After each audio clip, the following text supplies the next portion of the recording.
द्वार बिल्कुल सीधी बनाई गई, अंदर बाहर जाने के लिए दरवाजे, हवा आने जाने के लिए खिड़कियां बनाई गई। छत के खुले हिस्से पर लोहे की रेलिंग लगाई गई ताकि कोई छत से नीचे ना गिर जाए।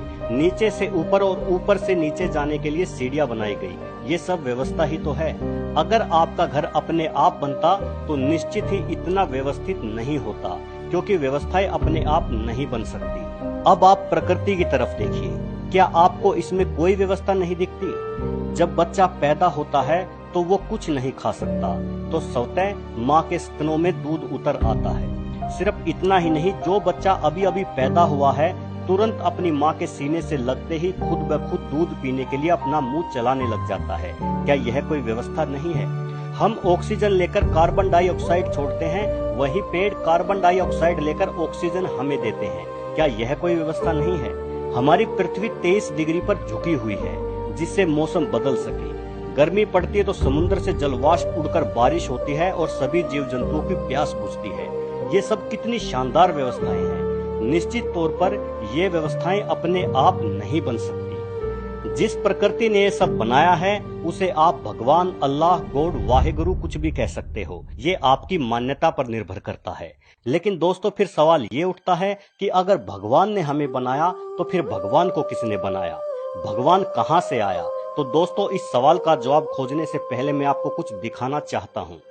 दोस्तों, ये हमारी पृथ्वी है, जिसका डायमीटर करीब 13,000 किलोमीटर है। पृथ्वी से करीब 17 गुना बड़ा ग्रह नेपच्यून है। हमारे सौरमंडल का एक और ग्रह शनि हमारी पृथ्वी से करीब 760 गुना बड़ा है। उसके बाद आप बृहस्पति को देखिए, ये हमारे सौरमंडल का सबसे बड़ा ग्रह है। ये इतना बड़ा है कि इसमें एक साथ 1300 पृथ्वी समा सकती है। इसके बाद आता है सूर्य, ये हमारे सौरमंडल का तारा है और इसमें समा सकती हैं 1,30,000 पृथ्वी। है ना हमारा सूर्य बहुत बड़ा?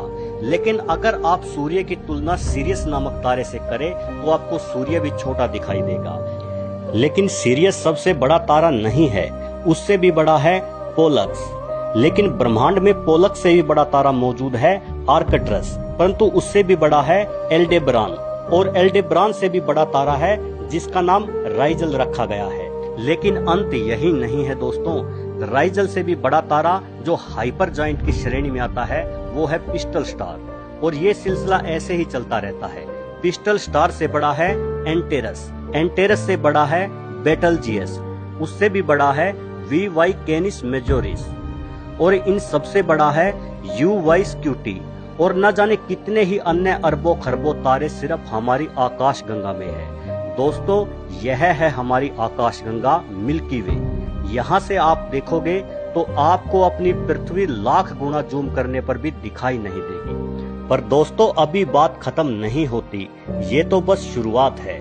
ऐसी ही न जाने कितनी ही आकाश गंगाएं जिनमें अरबों खरबों तारे, सूर्य, ग्रह सब समाये हुए हैं। इन सब से मिलकर बना है हमारा ब्रह्मांड। ये देखिए, ये है हमारा ब्रह्मांड। इतना बड़ा, विशाल, अथाह, या आप जो भी कहें, आपके शब्द कम पड़ जाएंगे इसकी विशालता और व्यवस्था को बयां करने में। ये है हमारा ब्रह्मांड। खैर दोस्तों, अब हम फिर से उसी बात पर आते हैं कि अगर भगवान ने हमें बनाया तो फिर भगवान को किसने बनाया? तो दोस्तों, इसका जवाब देना नामुमकिन है, लेकिन फिर भी जवाब बड़ा सीधा है। दोस्तों, अगर आप गधे को ये समझाओगे कि थॉमस एडिसन ने बल्ब कैसे बनाया तो वो नहीं समझ पाएगा। अगर आप गधे को ABCD सिखाओगे तो इन 26 अक्षरों को वो नहीं सीख पाएगा। ठीक वैसे ही इस ब्रह्मांड की विशालता और व्यवस्था के सामने हम गधे हैं। हम ये कभी नहीं समझ पाएंगे कि भगवान क्या है और उसने सृष्टि की रचना क्यों की है। भले ही भगवान ने हमें सभी जीवों से ज्यादा समझदार बनाया है, लेकिन भगवान ने हमें इतनी समझदारी नहीं दी कि हम ब्रह्मांड के रहस्यों को सुलझा सकें। खुद को गधा कहलवाने पर बुरा मत मानना दोस्तों, पर सच कहूँ मुझे तो ऐसा लगता है कि हम गधे से भी ज्यादा गए गुजरे हैं, क्योंकि हम भगवान को लेकर आपस में ही लड़ते रहते हैं। हर धर्म के लोग कहते हैं कि मैं अपने धर्म की रक्षा कर रहा हूँ, अपने भगवान की रक्षा कर रहा हूँ। अरे भाई, तू उसकी रक्षा कर रहा है जिसने ये विशाल ब्रह्मांड बनाया। अरे भाई, इस सृष्टि में तेरी हैसियत ही क्या है? एक कीटाणु है तू, कीटाणु। तुझे क्या लगता है कि जो पल भर में तुझे खाक में मिला सकता है उसे तेरी रक्षा की जरूरत है? कोई कहता है यहाँ राम मंदिर बनेगा, तो कोई कहता है नहीं यहाँ मस्जिद बनेगी। अरे कीटाणुओं, नहीं जरूरत है उसे तुम्हारे मंदिर या मस्जिद की। नहीं आएगा वो तेरे मंदिर में या तेरी मस्जिद में रहने। वहां कोई अनाथ आश्रम बना लो भाई, बेसहारा बच्चों को सहारा मिल जाएगा और तुम्हारी लड़ाई भी खत्म हो जाएगी। मुस्लिम हिंदुओं को काफिर बोलते हैं और हज पर चले जाते हैं। हिंदू अल्लाह को कोसते हैं और कावड़ लेने चले जाते हैं। हद है यार, मतलब हद है। तुम उसी की पूजा करते हो, उसी की फरियाद करते हो और उसी को गालियां भी देते हो। भगवान गॉड अल्लाह वाहेगुरु पता नहीं ये है भी कि नहीं, लेकिन अगर ये हैं तो ये सब अलग अलग नहीं हैं। ये एक ही इकाई के नाम है जो कि तुम लोगों ने रखे हैं। उसने कभी अपना नाम नहीं बताया, तुम लोगों ने ये नाम रखे हैं और फिर उन्हीं नामों को लेकर दंगे करने लग जाते हो और खुद को गधे से ज्यादा समझदार बतलाते हो। भाई भगवान को ना तेरे मंदिर की जरूरत है, ना तेरे मस्जिद की, ना तेरे गुरुद्वारे की, ना तेरे चर्च की। ना उसे तेरी पूजा पाठ की जरूरत है, ना तेरी नमाज की। ना उसे तेरी चद्दर की जरूरत है, ना तेरे चढ़ावे की। उसी की बनाई गंगा का जल तू उसी पर छिड़कता है और उसी की बनाई प्रकृति से फूल तोड़कर उसी पर चढ़ाता है और सोचता है कि अब भगवान खुश हो जाएगा। नहीं भाई, नहीं होगा, बिल्कुल नहीं होगा। वो खुश तब होगा जब तू भगवान की पूजा करके उसी के बनाए मुसलमानों को नहीं कोसेगा, या तू नमाज अदा करके उसी के बनाए हिंदुओं को भी प्यार और सम्मान से देखेगा। वो तब खुश होगा।